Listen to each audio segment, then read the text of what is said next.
Vender a descoberto é você shortear uma ação. O que é isso, Vinícius? Shortear uma ação, vender uma ação a descoberto. Isso nada mais é do que você vender algo que você não tem.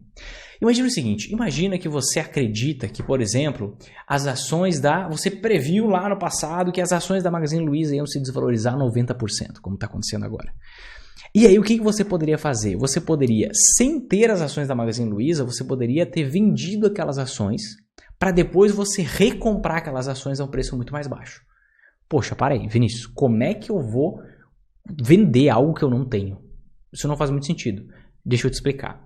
Existe uma estratégia especulativa que se chama venda a descoberto, que se chama o short, que se chama operar vendido. Todos esses termos se referem à mesma coisa, à mesma estratégia, tá? Que basicamente o que acontece? Existem investidores que eles querem lá, vão investir em ações com foco no longo prazo, certo? E eles não têm um objetivo de ficar toda hora olhando para essas ações, toda hora vendo, não, será que agora eu continuo investindo? Será que agora eu vou ter que mudar? Será que eu vendo? Não! Eles entendem que o seu dinheiro trabalha por eles, então eles não precisam ficar toda hora mexendo nesse negócio, olhando notícia, adoidado. Não.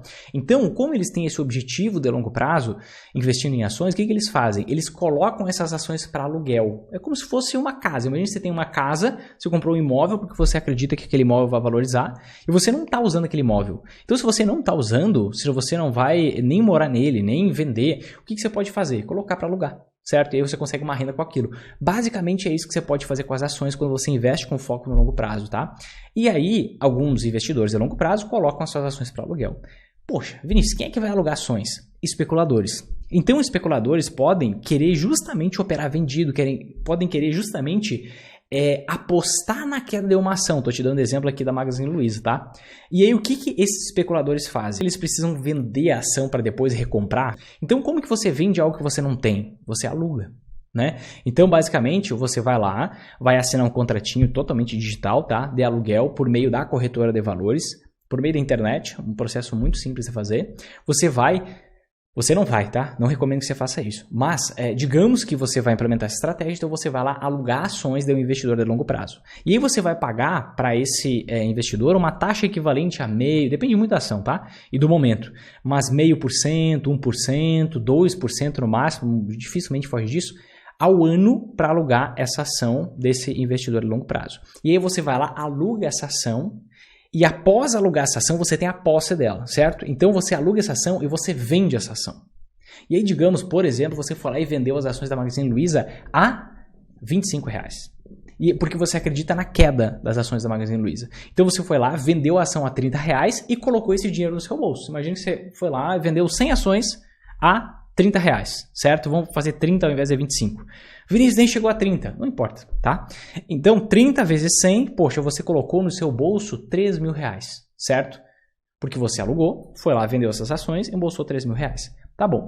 E agora, imagina que 6 meses depois, você foi lá e decidiu, as ações caíram pra caramba, e aí tá acabando o seu contrato de aluguel com aquele investidor de longo prazo, e aí o que você tem que fazer quando acaba o contrato de aluguel? Você tem que devolver, né? É que nem quando você aluga um imóvel. Você vai alugar um imóvel, pois se você vai alugar, você vai usar aquele imóvel durante um período de tempo, depois você tem que devolver aquele imóvel.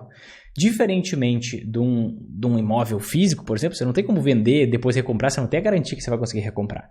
Mas uma ação não, você pode comprar ou vender a qualquer momento. Então, você pode fazer essa venda e posteriormente você pode comprar essas ações para devolver para aquele dono.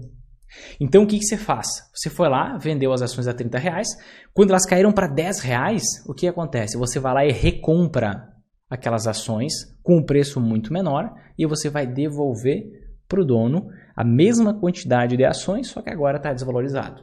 Então, aqui é, digamos, uma operação, certo, que deu certo. Então, você foi lá, vendeu a R$30, colocou R$3.000 no bolso, tá bom? E aí você foi lá, futuramente, a ação caiu 67% aproximadamente, você foi lá e recomprou aquelas mesmas 100 ações por R$10 cada uma e devolveu para o dono. Poxa, aqui você teve um lucro interessante. Qual é o grande problema dessa estratégia? O grande problema dessa estratégia é o contrário. Imagina se você compra a ação da Magazine Luiza porque você acredita que vai cair e essa ação ela vai de R$30 do momento que você vendeu para R$300. E aí o que acontece? Está chegando a data final do contrato. Está chegando a data que você precisa devolver essas ações para o dono. Porque você alugou 100 ações, vendeu 100 ações a R$30, só que agora o preço da ação está R$300. Multiplicou por 10 vezes. Isso aconteceu várias vezes com a própria Magazine Luiza. E aí o que acontece? Você tem que recomprar essas 100 ações no final do contrato de aluguel lá, recomprar essas 100 ações para devolver para o dono. Só que imagina o seguinte, se você foi lá e vendeu 100 ações a R$30, você colocou no bolso R$3.000, certo? E o que acontece? Se a ação subiu para R$300, por exemplo, você vai ter que comprar 100 ações a R$300, que vai dar R$30.000. Então você colocou no bolso R$3.000 e depois você teve que pagar R$30.000 para comprar essas ações e devolver para o verdadeiro dono. Então você teve um prejuízo de R$27.000 nessa operação. Qual é o grande problema de shortear, de vender a descoberto, de operar vendido? É que você tem um limite de ganho limitado e um limite de perda ilimitado. Qualquer bom investidor, ele está focado e concentrado no quê? Assimetria. Vinícius, o que significa assimetria? Simples. Assimetria é maior, assimetria positiva, maior possibilidade de ganho do que possibilidade de perda. Então, quando você compra uma ação, o que acontece? É justamente o oposto. O máximo de queda que você pode ter no preço da ação é 100%.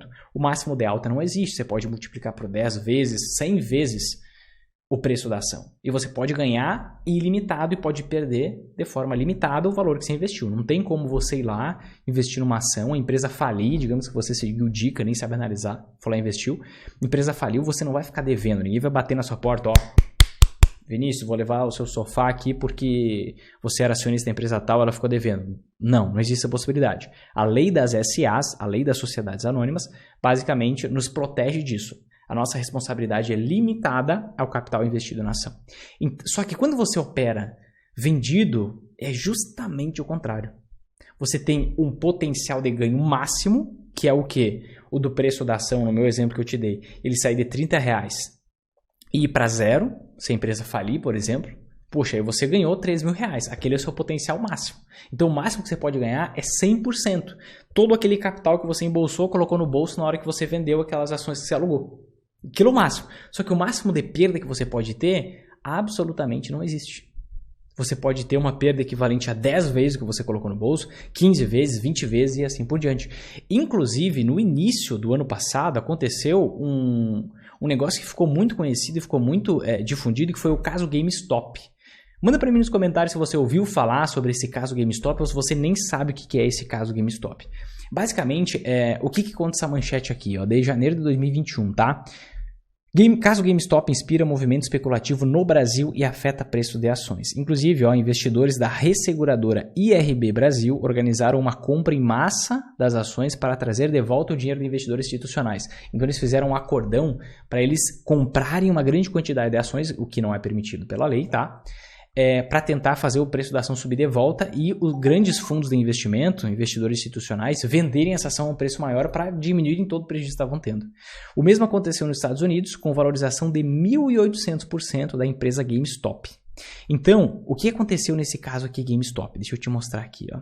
Aqui, ó, o que aconteceu nos Estados Unidos? A pressão nas ações da varejista de games, a GameStop, uma empresa americana, é resultado de um efeito chamado short squeeze, tá? Então, o que acontecia? A empresa acumulava prejuízos por conta de um modelo de negócio calcado em lojas físicas, um modelo de negócio bem ultrapassado, tá? E aí, o que aconteceu? Grandes investidores institucionais passaram a apostar na queda do preço dessas ações. E aqui está o grande problema. Olha bem no fundo do meu olho. As ações mais óbvias que vão cair são justamente aquelas que apresentam o maior risco de você perder 100 vezes, 10 vezes o quanto você poderia ganhar operando vendido. Então, quanto mais óbvio que o negócio vai cair na sua cabeça, mais arriscado é você implementar essa estratégia.